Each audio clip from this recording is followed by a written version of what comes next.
جہاں حضرت مولانا اشرف علی تھانوی کا نام آئے گا لوگ فوراً کہتے ہیں انہوں نے اپنے نام کا کلمہ پڑھایا تھا، اشرف علی رسول اللہ. میں ممبر پہ بیٹھ کے دعوے سے کہتا ہوں انہوں نے کبھی اپنے نام کا کلمہ نہیں پڑھایا. اس کے میں اور وہ واقعہ کیا تھا، بات کیا تھی، کچھ پتہ؟ اجی ایسے سنا ہے وہ پڑھواتے تھے لا الہ الا اللہ اشرف الرسول اللہ لعنت اللہ علی الکاذبین، کہ حضرت تھانوی نے پڑھنے کا حکم دیا ہو، یا حضرت تھانوی نے پڑھوایا ہو، یا حضرت تھانوی نے فرمایا چلو میں تمہیں لکھ کے دے رہا ہوں یہ کلمہ پڑھو. 100% جھوٹ، کذب، بہتان، افتراء ہے. صبر کرو، رکو ذرا، ہم ہی بتا دیتے ہیں. جس نے دیکھا نا بیچارہ خواب دیکھ رہا تھا، نہیں جناب اس کے آگے لکھا ہے میں بیداری میں بھی پڑھ رہا ہوں جی اشرف علی رسول اللہ پڑھ رہا ہوں اور اللہم صلی علی سیدنا و نبینا اشرف علی پڑھ رہا ہوں. وہ کہتے ہیں نہیں وہ اس کی زبان سے نا وہ نکل گیا، اس کا اختیار نہیں تھا. وہ کہہ رہا ہے میں اختیار ہوں. سر ہم نے آج تک اس بندے پہ اعتراض نہیں کیا، ہم نے تو آپ کے بابے پہ اعتراض کیا ہے کہ جس کو اس نے خط لکھا اس نے بجائے اسے یہ کہنے کہ توبہ کر تیرے تے شیطان چڑھے ہیں. یعنی مجھے اگر کوئی آپ میں سے کسی کو خط لکھے کہ حضرت میں آپ کے نام کا کلمہ پڑھ رہا ہوں تو آپ کا کیا رسپانس ہوگا؟ توبہ کرو. اس نے جواب میں شریف تھانوی نے کہا کہ اس واقعے میں تسلی تھی، واقعے میں خواب پلس بیداری، واقعے میں کہ جس کی طرف تم رجوع لاتے ہو یعنی میں تمہارا پیر بعون ہی تعالی یعنی اللہ کی مدد سے متبع سنت ہے، یعنی تیرا پیر سنت پہ ہے اس لیے تو نے پیر کے نام کا کلمہ پڑھا ہے. ہم اس بیچارے کو تو کہہ کچھ نہیں رہے، ہم بابی کو نہیں کہہ رہے، بابے کو کہہ رہے ہیں. وہ تو بابی تھا نا، بابی کا قصور نہیں ہے، بابے کو کہہ رہے ہیں. میں خواب میں کلمہ پڑھ رہا ہوں لا الہ الا اللہ اشرف علی رسول اللہ نعوذ باللہ. لا خط لکھا مرید نے مولانا اشرف علی صاحب تھانوی کے، مختصر میں بتا رہا ہوں تلخیص کہ میں کلمہ پڑھ رہا ہوں لا الہ الا اللہ اشرف علی رسول اللہ. میں خواب میں بار بار کوشش کر رہا ہوں کہ میں کہوں محمد رسول اللہ، مگر میری زبان سے اشرف علی رسول اللہ ہی نکل رہا. اسی گھبراہٹ میں میری نیند کھل گئی تو میں نے درود پڑھنا شروع کیا. جب میں نے درود پڑھنا شروع کیا تو میں درود پڑھ رہا ہوں، جاگ رہا ہوں، سو نہیں رہا ہوں، ہوش میں ہوں، جاگ رہا ہوں اور درود پڑھ رہا ہوں. اللہم صلی علی سیدنا مولانا، اللہم صلی علی سیدنا مولانا اشرف علی رسول اللہ، مولانا اشرف علی رسول اللہ.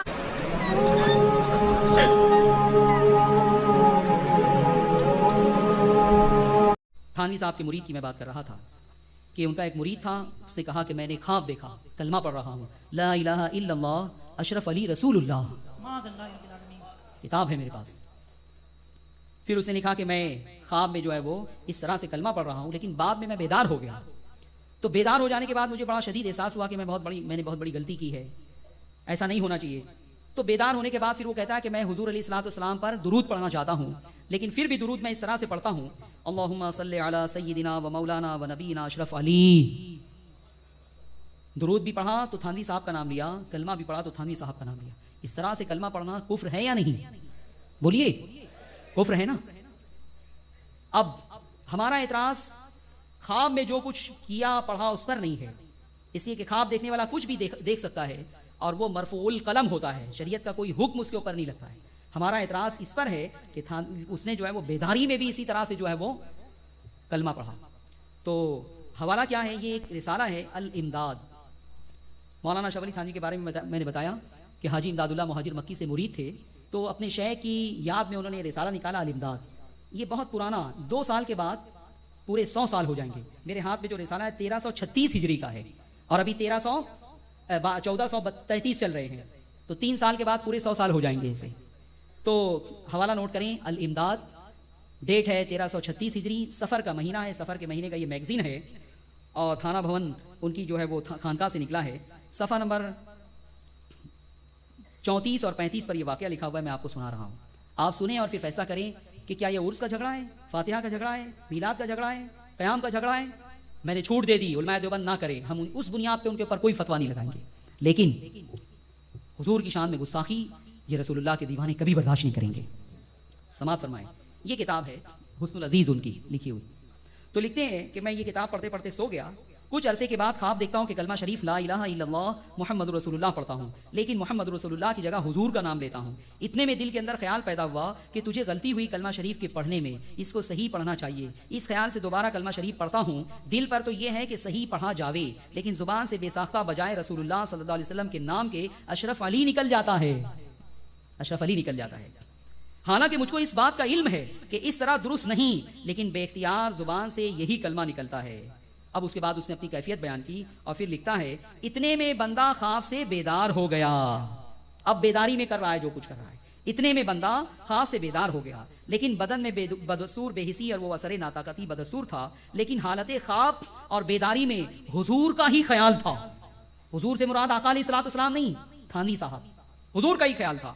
پھر لکھتا ہے لیکن حالت خواب اور بیداری میں حضور کا ہی خیال تھا. لیکن حالت بیداری میں کلمہ شریف کی غلطی پر جب خیال آیا تو اس بات کا ارادہ ہوا کہ اس خیال کو دل سے دور کیا جاوے, اس واسطے کہ پھر کوئی ایسی غلطی نہ ہو جاوے. وہی خیال بندہ بیٹھ گیا اور پھر دوسری کروٹ لیٹ کر کلمہ شریف کی غلطی کے تدارک میں رسول اللہ صلی اللہ علیہ وسلم پر درود شریف پڑھتا ہوں. لیکن پھر بھی یہ کہتا ہوں اللہم صلی علی سیدنا و نبینا و مولانا اشرف علی معاذ اللہ رب العالمین ثم معاذ اللہ. پھر وہ عذر بیان کرتا ہے کہ میری زبان سے نکلتا ہی نہیں ہے. میں چاہتا ہوں کہ رسول اللہ کا کلمہ پڑھوں, میں چاہتا ہوں کہ رسول اللہ پر درود پڑھوں, لیکن میری زبان سے نکلتا ہی نہیں ہے. یا ہمارے دو بڑے ڈاکٹر بیٹھے ہوئے, کیا انسان کی ہوش اور حواس صحیح ہو, وہ پاگل نہیں ہو گیا ہو, تو کیا کوئی ایسی کیفیت ہوتی ہے کہ جو ہے وہ نام لینا چاہتا ہے جو ہے وہ اپنی بیوی کا, لیکن نام لے لیتا ہے ماں کا, یا نام لینا چاہتا ہے وہ کسی اپنی ماں کا نام لے لیتا ہے بیوی کا, یا کسی مولانا کی وہ جو ہے وہ محترم میں بولنا چاہتا ہے لیکن بول لیتا ہے بیوقوف. ایسی کیفیت ہو سکتی؟ ہاں, اگر پاگل ہو جائے انسان تو پھر الگ بات ہے, لیکن یہاں تو یہ پاگل نہیں ہے, تھانوی صاحب کی عقیدت کا بھوت سوار ہے. میرے عزیزوں اور میرے دوستوں, بتاؤ اس سے وہ شخص کافر ہو گیا یا نہیں, مرتد ہو گیا یا نہیں, اسلام کے دامن سے نکل گیا یا نہیں؟ تھانوی صاحب کو یہ خط لکھا تھا, انہوں نے ایک لائن میں اس کا جواب دیا. تھانوی صاحب نے کیا جواب دیا ہوگا آپ مجھے بتائیے. حسن ظن کیا ہے؟ تبلیغی جماعت میں جانے والوں سے بھی میں پوچھوں گا کہ بتاؤ تم کیا سمجھتے ہو کہ تھانوی صاحب نے یہ کہا ہوگا کہ تم تو کافر ہو گئے, تم تو مرتد ہو گئے, تم تو اسلام کے دامن سے نکل گئے, یہ جواب دیا ہوگا؟ نہیں نہیں, تھانوی صاحب نے یہ جواب نہیں دیا. جو جواب دیا وہ ایک لائن کا ہے. جواب اس واقعے میں تسلی تھی کہ جس کی طرف تم رجوع کرتے ہو وہ بعونہ تعالی متبع سنت ہے. 24 شوال 1325 تاریخ لکھی ہوئی ہے. ایک لائن میں جواب دیا کہ اس واقعے میں تسلی تھی کہ جس کی طرف تم رجوع کرتے ہو نا, جس کا تم کلمہ پڑھ رہے ہو, وہ سنتوں کا بہت پابند ہے. یہ جواب دیا. تھانوی صاحب صرف پیر صاحب نہیں تھے, صرف حکیم الامت نہیں تھے, بہت بڑے مفتی بھی تھے. مفتی, اتنے بڑے مفتی تھے, فتویٰ لگانے میں بھی بہت ماہر تھے وہ. یہ وہی تھانوی صاحب ہے, آپ کو معلوم ہونا چاہیے, کہ جنہوں نے صرف مسلمان صحرا باندھتے تھے تو اس کو انہوں نے جو ہے شرک قرار دے دیا. صحرا باندھنا شرک ہے. کتنے لوگوں نے جو ہے وہ اپنی شادی کے وقت صحرا باندھا ہاتھ اٹھائیں؟ تو پورا مجمع ہی اٹھایا ہوا ہے. تھانوی صاحب کے فتوے کے مطابق سب مشرک ہو, تم سب مشرک ہو. اٹھا کے دیکھو بہشتی زیور, شرک کے باب میں جہاں یہ لکھا ہوا ہے نا کسی بت کو سجدہ کرنا, جو بہت ہوگا وہاں یہ بھی لکھا ہوا ہے صحرا باندھنا. تو جو جتنے لوگوں نے یہاں ہاتھ اٹھایا, جنہوں نے صحرا باندھا, تھانوی صاحب کے فتوے کے مطابق تم سب مشرک ہو گئے, اسلام کے دامن سے نکل گئے. اور جن کی شادی ہونے والی ہے, جو صحرا پہننے والے ہیں, وہ بھی تیار رہیں کہ تم بھی مشرک بن جاؤ گے. سوال یہ پیدا ہوتا ہے کہ اتنا چھوٹا سا عمل میں آج تک نہیں سمجھ سکا کہ صحرا باندھنے سے شرک کیسے ہوگا, اللہ کی ذات اور صفات میں شرکت کیسے لازمی آئے گی صحرا باندھ لینے سے, آج تک میں یہ نہیں سمجھ سکا. تو تھانوی صاحب نے مسلمانوں کو تو مشرک بنا دیا صحرا باندھنے کی بنیاد پر, اسے کافر کیوں نہیں بنایا غیر نبی کا کلمہ پڑھنے کی بنیاد پر؟ کیوں نہیں فتوا دیا؟ تم میں اتنی شدت تھی لوگوں کو, مسلمانوں کو مشرک بنانے کے بارے میں, تو جب یہاں تمہاری بات آ گئی تو تم نے کیوں نہیں فتوا دیا کہ تم مشرک ہو گئے, تم کافر ہو گئے, تم جو ہے وہ اسلام کے دامن سے نکل گئے, تو میری ایسی محبت جائز نہیں ہے, پھر سے کلمہ پڑھو, پھر سے مسلمان بنو. اس طرح کا خط لکھنا چاہیے تھا. لیکن الامداد کی یہ عبارت گواہ ہے کہ انہوں نے اس طرح کا کوئی فتوا نہیں لگایا, بلکہ اس مرید نے جب ان کا کلمہ پڑھا تو اس کی حوصلہ افزائی کی, اسے حوصلہ دیا کہ گھبرانے کی کوئی بات نہیں ہے, تسلی رکھو, تسلی رکھو, تم جس کا کلمہ پڑھ رہے ہو نا وہ متبع سنت ہے. بتاؤ مسلمانوں, تم اسے ایک لمحے کے لیے بھی برداشت کرو گے؟ یہ ہے اختلاف کی وجہ, یہ ہے انتشار کی وجہ. اس بنیاد پہ امت میں اختلاف ہے. علماء اہل سنت اسی بات پر جو ہے وہ احتجاج کر رہے ہیں. اور میرے عزیزوں اور میرے دوستوں, ایک آپ کو نیند تو نہیں آ رہی ہے؟ سب سننا چاہتے ہیں نا؟ ہاتھ اٹھائیں زور سے, سب سننا چاہتے ہیں؟ ماشاءاللہ. درود پاک بلند آواز سے پڑھ لیجیے. اللہم صلی علی سیدنا و مولانا محمد معدن الجود والکرم وعلی آلہ وصحبہ وبارک وسلم صلاۃ و سلام علیک یا سیدی یا رسول اللہ. یہ صراط مستقیم ہے. تھانوی صاحب کا میں ایک اور معاملہ بیان کروں.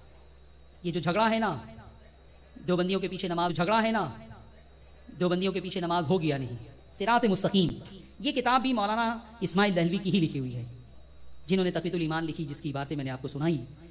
اس میں جو ہے وہ ایک عبارت ہے, اس سے بھی حضور علیہ الصلوۃ والسلام کی شان میں گستاخی اور توہین ہوتی ہے, لیکن علماء دیوبند اسے مانتے نہیں ہیں.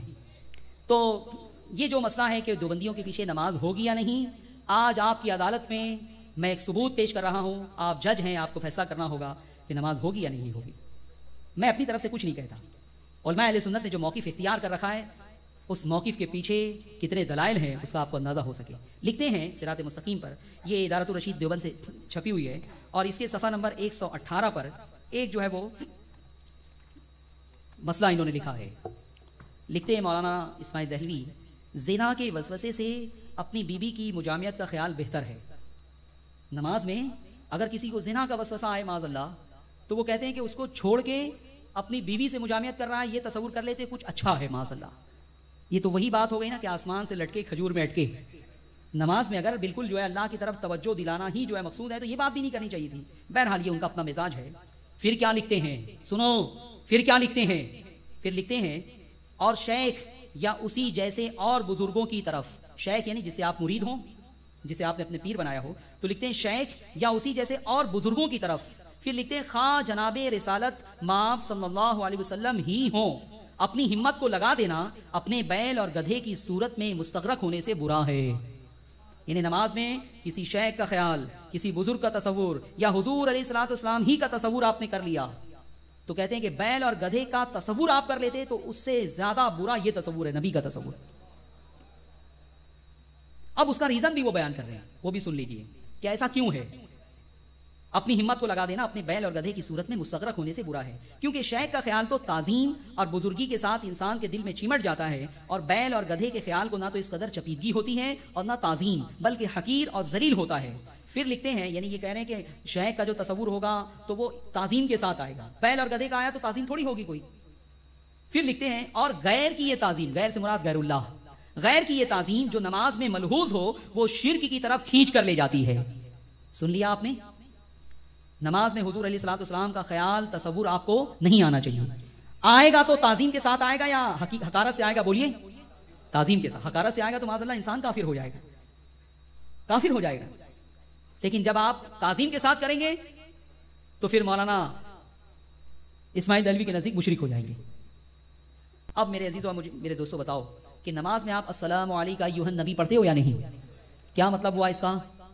سلام ہو تم پر اے اللہ کے نبی. جب آپ سلام پڑھو گے, یہ اس طرح سے پڑھو گے تحیات میں, تو حضور کا تصور آئے گا یا نہیں آئے گا؟ جب آپ پڑھو گے اللہم صلی علی محمد, تو وہ ذات محمد عربی صلی اللہ علیہ وسلم تصور آئے گا یا نہیں آئے گا؟ پھر پڑھو گے وعلی آل محمد, آل محمد کا جب ذکر کرو گے تو حضرت فاطمہ کا تصور آئے گا یا نہیں؟ حسنین کریمین کا تصور آئے گا یا نہیں؟ امام جعفر صادق کا تصور آئے گا یا نہیں؟ زین العابدین کا تصور آئے گا یا نہیں؟ ارے آل جب کہو گے تو سب کا تصور تمہارے دماغ میں آئے گا. یہ بات قرآن کے بھی خلاف ہے, حدیث کے بھی خلاف ہے. اس بات کی تائید میں قرآن و سنت کا کوئی حوالہ پیش نہیں کیا جا سکتا ہے, اور کہیں قرآن و سنت میں اس بات کی ممانعت نہیں ہے. یہ بات انسان کی فطرت کے خلاف ہے کہ کسی انسان کو کچھ پڑھنے کے لیے بھی کہا جائے, کسی کا نام لینے کے لیے بھی کہا جائے, اور پھر پابندی لگا دی جائے کہ نام تو لینا لیکن دماغ میں تصور نہیں آنا چاہیے. معاذ اللہ, یہ ممکن ہے؟ قرآن عظیم میں حضرت یوسف کا واقعہ بیان کیا گیا, حضرت عیسیٰ کا واقعہ بیان کیا گیا, حضرت موسیٰ کا واقعہ بیان کیا, حضرت سلیمان کا واقعہ بیان کیا گیا ہے, اور حضور علیہ الصلوۃ والسلام کے بے شمار واقعات بیان کیے گئے ہیں. ایک عربی داں جب قرآن عظیم کی تلاوت کرتا ہے تو وہ پڑھتا جاتا ہے اور اس کے دماغ میں سارے واقعات گردش کرتے رہتے ہیں. بتاؤ وہ مشرک ہو جائے گا انبیاء کرام کے ان تصورات کے ساتھ؟ اور سنو میں آپ کو بتا دوں, یہ تو مولانا اسماعیل دہلوی کہہ رہے ہیں کہ تم مشرک ہو جاؤ گے نبی کا تصور اگر تم نے نماز میں کیا تو. امام غزالی رضی اللہ تعالیٰ عنہ, اللہ اکبر, جن کی ثقافت پر سب کا اتفاق ہے, سب مانتے ہیں, دیوبندی بھی انہیں بہت مانتے ہیں, اور بہت غوث پاک رضی اللہ تعالیٰ عنہ کے زمانے کے بزرگ ہیں. احیاء العلوم ان کی بڑی مشہور کتاب ہے. وہ کیا فرماتے ہیں, سن لو مسلمانوں, وہ فرماتے ہیں کہ جب نماز میں السلام علیکم ایھا النبی کہو تو کہنے سے پہلے دل میں آقا علیہ الصلوۃ والسلام کا تصور کر لو, اور اس کے بعد جو ہے وہ حضور کے اوپر درود و سلام بھیجو. تو امام غزالی کو شرک کا, توحید کا یہ مسئلہ نہیں سمجھتا تھا, یہ نہیں سمجھتا تھا. انہوں نے کیوں یہ کہا کہ نماز میں تصور کرو حضور کا اپنے دل میں اتحیات پڑھتے وقت, اور پھر حضور کے اوپر جو ہے وہ سلام بھیجو. بہرحال میرے عزیزوں اور میرے دوستوں, اب میں آپ کو ایک بات بتا دوں, سب بالکل کلیئر آپ کو سمجھ میں آ گیا ہوگا کہ تصور کی کوئی اجازت نہیں ہے علماء دیوبند کے نزدیک, لیکن تھانوی صاحب کے تصور کی اجازت ہے. آپ کی آنکھوں میں خون اتر آئے گا. یہ میرے ہاتھ میں کتاب ہے حکیم الامت مولانا عبد الماجد دریابادی کی, اور چھپی ہوئی ہے سعدی بک ڈپو وسیع آباد الہ آباد سے. ایک مرید تھا تھانوی صاحب کا, اس نے جو ہے وہ تھانوی صاحب کو ایک خط لکھا, صفحہ نمبر 54 پر وہ خط اور اس کا جواب موجود ہے, میں آپ کو پڑھ کے سنا رہا ہوں. وہ مرید جو ہے وہ تھانوی صاحب کا نماز میں تصور کرتا تھا. کیا کرتا تھا؟ پھر خط لکھا کہ میں جتنی دیر آپ کا تصور کرتا ہوں اتنی دیر میرا دل نماز میں لگ جاتا ہے, تو اگر میرا یہ عمل اچھا ہو تو مجھے آپ وہ بتا دیجئے, برا ہو تو وہ بتا دیجئے, پرہیز کروں گا. تو تھانوی صاحب کو کیا جواب دینا چاہیے تھا بتائیے؟ تھانوی صاحب کو یہ جواب دینا چاہیے تھا نا. تھانوی صاحب بہت جونیئر ہے, مولانا اسماعیل دہلوی بہت سینئر ہے, یہ کتاب اس وقت چھپ چکی تھی, اس پہ مناظرے ہو رہے تھے, اس کے خلاف آبجیکشن لیا جا رہا تھا, کتابیں لکھی جا رہی تھی. تھانوی صاحب کو یہی کہنا چاہیے تھا, دیکھو بھائی تم میرے تصور کی بات کر رہے ہو, ہم نے رسول اکرم صلی اللہ علیہ وسلم کے تصور کی بھی اجازت نہیں دی ہے, اسے بھی شرک قرار دیا ہے, تو تم میرے تصور کی بات کیسے کر رہے ہو. لیکن تھانوی صاحب نے جو جواب دیا وہ لکھتے ہیں, سوال, نماز میں جی نہ لگنے کا مرض بہت پرانا ہے, لیکن کبھی یہ تجربہ ہوا کہ عین حالت نماز میں جب کبھی بجائے اپنے جناب کو, جناب سے مراد تھانوی صاحب, جناب کو تصور کر لیا تو اتنی دیر نماز میں دل لگ گیا, لیکن مصیبت یہ ہے کہ خود یہ تصور بھی عرصے تک قائم نہیں رہتا. بہرحال اگر یہ عمل محمود ہو تو تصویب فرمائی جائے, ورنہ آئندہ احتیاط رکھوں گا. وہ کہہ رہا ہے کہ میں ایسا عمل کرتا ہوں, اگر یہ صحیح ہو تو بتا دیا جائے کہ صحیح ہے, تصویب فرما دی جائے, غلط ہو تو وہ بتا دیا جائے, میں احتیاط کروں گا. تو تھانوی صاحب نے جو جواب دیا وہ سنیے, بالکل منافقین مدینہ کی زبان استعمال کی انہوں نے کہا, جواب ملا, یہ لکھا ہوا ہے جواب ملا, محمود ہے جبکہ دوسروں کو اطلاع نہ ہو, یہ لکھا ہوا ہے جبکہ دوسروں کو اطلاع نہ ہو. کیوں ایسا ہے, کیوں محمود ہے؟ جب رسول اکرم صلی اللہ علیہ وسلم کا تصور شرک ہے تو تمہارا تصور محمود کیسے ہو گیا؟ اور میں کہتا ہوں اپنے مرید کو سسپینس کی یہ بات عبد الماجد دریابادی کی, اور چھپی ہوئی ہے سعدی بک ڈپو وسیع آباد الہ آباد سے. ایک مرید تھا تھانوی صاحب کا, اس نے جو ہے وہ تھانوی صاحب کو ایک خط لکھا, صفحہ نمبر 54 پر وہ خط اور اس کا جواب موجود ہے, میں آپ کو پڑھ کے سنا رہا ہوں. وہ مرید جو ہے وہ تھانوی صاحب کا نماز میں تصور کرتا تھا. کیا کرتا تھا؟ پھر خط لکھا کہ میں جتنی دیر آپ کا تصور کرتا ہوں اتنی دیر میرا دل نماز میں لگ جاتا ہے, تو اگر میرا یہ عمل اچھا ہو تو مجھے آپ وہ بتا دیجئے, برا ہو تو وہ بتا دیجئے, پرہیز کروں گا. تو تھانوی صاحب کو کیا جواب دینا چاہیے تھا بتائیے؟ تھانوی صاحب کو یہ جواب دینا چاہیے تھا نا. تھانوی صاحب بہت جونیئر ہے, مولانا اسماعیل دہلوی بہت سینئر ہے, یہ کتاب اس وقت چھپ چکی تھی, اس پہ مناظرے ہو رہے تھے, اس کے خلاف آبجیکشن لیا جا رہا تھا, کتابیں لکھی جا رہی تھی. تھانوی صاحب کو یہی کہنا چاہیے تھا, دیکھو بھائی تم میرے تصور کی بات کر رہے ہو, ہم نے رسول اکرم صلی اللہ علیہ وسلم کے تصور کی بھی اجازت نہیں دی ہے, اسے بھی شرک قرار دیا ہے, تو تم میرے تصور کی بات کیسے کر رہے ہو. لیکن تھانوی صاحب نے جو جواب دیا وہ لکھتے ہیں, سوال, نماز میں جی نہ لگنے کا مرض بہت پرانا ہے, لیکن کبھی یہ تجربہ ہوا کہ عین حالت نماز میں جب کبھی بجائے اپنے جناب کو, جناب سے مراد تھانوی صاحب, جناب کو تصور کر لیا تو اتنی دیر نماز میں دل لگ گیا, لیکن مصیبت یہ ہے کہ خود یہ تصور بھی عرصے تک قائم نہیں رہتا. بہرحال اگر یہ عمل محمود ہو تو تصویب فرمائی جائے, ورنہ آئندہ احتیاط رکھوں گا. وہ کہہ رہا ہے کہ میں ایسا عمل کرتا ہوں, اگر یہ صحیح ہو تو بتا دیا جائے کہ صحیح ہے, تصویب فرما دی جائے, غلط ہو تو وہ بتا دیا جائے, میں احتیاط کروں گا. تو تھانوی صاحب نے جو جواب دیا وہ سنیے, بالکل منافقین مدینہ کی زبان استعمال کی انہوں نے کہا, جواب ملا, یہ لکھا ہوا ہے جواب ملا, محمود ہے جبکہ دوسروں کو اطلاع نہ ہو, یہ لکھا ہوا ہے جبکہ دوسروں کو اطلاع نہ ہو. کیوں ایسا ہے, کیوں محمود ہے؟ جب رسول اکرم صلی اللہ علیہ وسلم کا تصور شرک ہے تو تمہارا تصور محمود کیسے ہو گیا. اور میں کہتا ہوں اپنے مرید کو سسپینس کی یہ بات دے رہے ہیں آپ, کیوں کر رہے ہیں کہ چھپا کے کر سکتے ہو تو کرو, کیوں؟ اسی لیے کہ تھانوی صاحب کو معلوم تھا کہ ہم نے جو ہے وہ صراط مستقیم کی تائید کی ہے, حمایت کی ہے, اور ہم نے لکھ دیا ہے کہ نبی کا تصور بھی جو ہے وہ شرک ہے. اب اگر یہ بتا کے کرے گا تو کہیں لوگ میری داڑھی نہیں نوچ ڈالیں آ کے کہ یہ کیا حرکت ہے تمہاری, نبی کے تصور کو تو تم نے شرک قرار دیا اور اپنے تصور کو تم کہتے ہو محمود ہے. صرف جو ہے وہ شرط یہ ہے کہ چھپا کے کرو, سسپینس میں رکھ کے کرو, سسپینس میں رکھ کے کر سکتے ہو تو کرو, ورنہ نہیں. میرے عزیزوں اور میرے دوستوں, یہ اختلاف کی جڑ ہے. اب آپ خود فیصلہ کر لیں کہ کیا ایسے امام کے پیچھے نماز ہو جائے گی جو نماز میں حضور کے تصور کو شرک سمجھتا ہو. معاذ اللہ.